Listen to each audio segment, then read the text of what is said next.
I'm good. Thank you for coming to Karura. Excellent. Very nice seeing you again. Thanks very much for sparing the time to come. Excellent. Karibu sana. This place. Yes.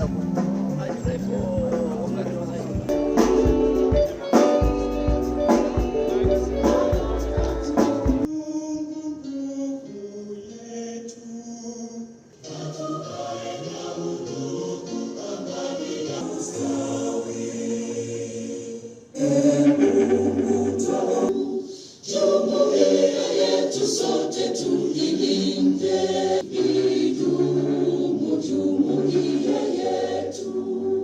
joining us online. And I'd also like to mention we are live, the Secretary in charge of Foreign and Diaspora Affairs, Honorable Musalim. All of you, welcome to Karura Forest, our home. So you are our very important guest this morning. And we host between 7 to 10 million Kenyans every week, but every weekend. In a month, we host about between 70 to 80,000 Kenyans come to Karura Forest. So it's a great pleasure for me to join you on this very important, momentous occasion as we launch the Absa Kenya Foundation.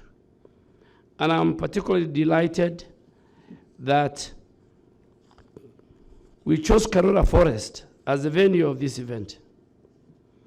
Karura Forest is truly the jewel in our country's conservation efforts, embodying the principles of environmental protection that we shall all strive to uphold. But let me take this early opportunity to thank the entire leadership of Absa Kenya for their recent invitation during their launch of the 2023 Sustainable Report. And I want to commend Absa Kenya for its very strong commitment to integrating sustainability into your business operation and working towards a sustainable future for our planet, for our communities, and for future generations. With today's launch of Absa Kenya Foundation, you now have even a more bigger, greater platform to collaborate with other stakeholders in advancing a very impactful, a deliberate effort to be a force for good. And I understand that the foundation has identified entrepreneurship, education, natural resource management, and health as its key focus areas. These are very crucial pillars that align with our shared vision of improving the quality of life for our communities across our country. As we gather here today, we are reminded that sustainability is no longer a choice, but a necessity. Natural resource management, whether in the context of forest, water bodies, land use, our marine diversity, requires our collective multi-stakeholder approach if we are to secure a healthy planet for future generations. The Ministry of Environment, Climate Change, and Forestry commends the private sector in our country for its proactive commitment to climate action. Together, through various policies and initiatives, we are working towards fostering a green economy, enhancing climate resilience, and promoting sustainable land management practices. In the context of our national agenda as a government and people, sustainability is imperative. The Kenya government, through the initiative such as the 15 billion tree growing program, in the context of our national agenda, sustainability is imperative.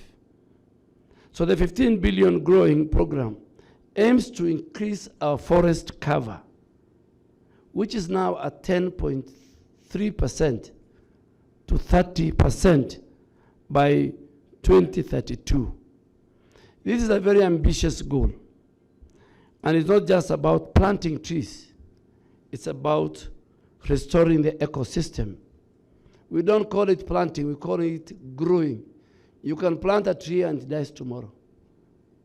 So we say it's growing, not planting.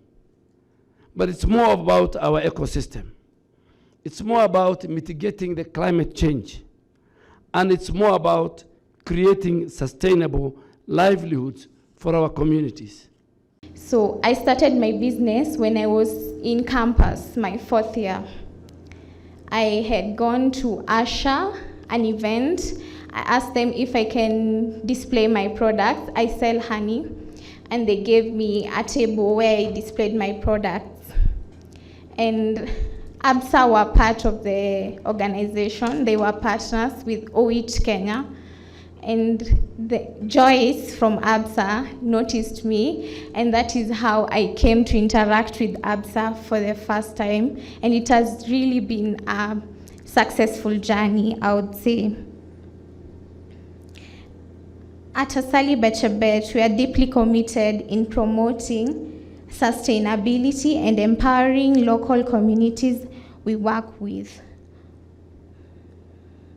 I stand before you today not just as a business owner, but as a living testament to the power of mentorship and entrepreneurship support from Absa Kenya. The major challenge that youth face in our country is the high rate of unemployment. Through Asali Bechebet, I have been able to create employment for myself and several others.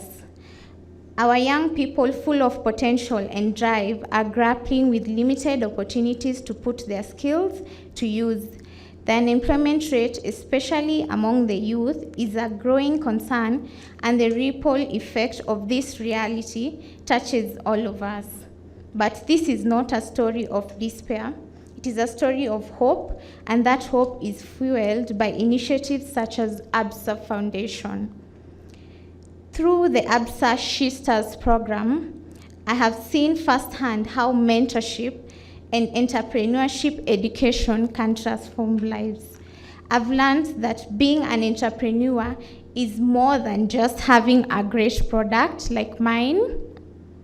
It's about being equipped with the right skills to navigate the challenges that come with growing a business in today's fast-paced world.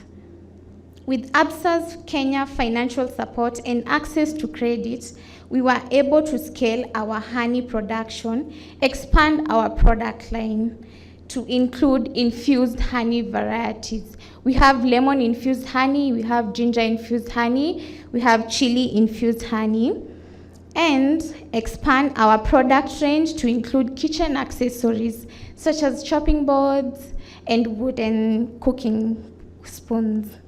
This has allowed us to grow our customer base across all 47 countries. That is one thing that in my goal for this year, I wanted to expand my reach within the country and have been able to reach a number of countries across our country, which is a really good thing. The program emphasizes on mentorship is crucial because as entrepreneurs, we need more than just capital, for sure. We need guidance, support, and networks to help our businesses thrive. The impact doesn't stop with me. At Asali Bechebet, we are now creating job opportunities for myself and several others, be it through our supply chain, production processes, or retail partnerships. This is the ripple effect of empowerment with the knowledge and support gained from Absa Kenya. We've done 2 rounds of our sustainability report, and Waziri, you are out of the country, but your PS was our chief guest about 2 weeks ago when we launched our 2nd sustainability report for Absa.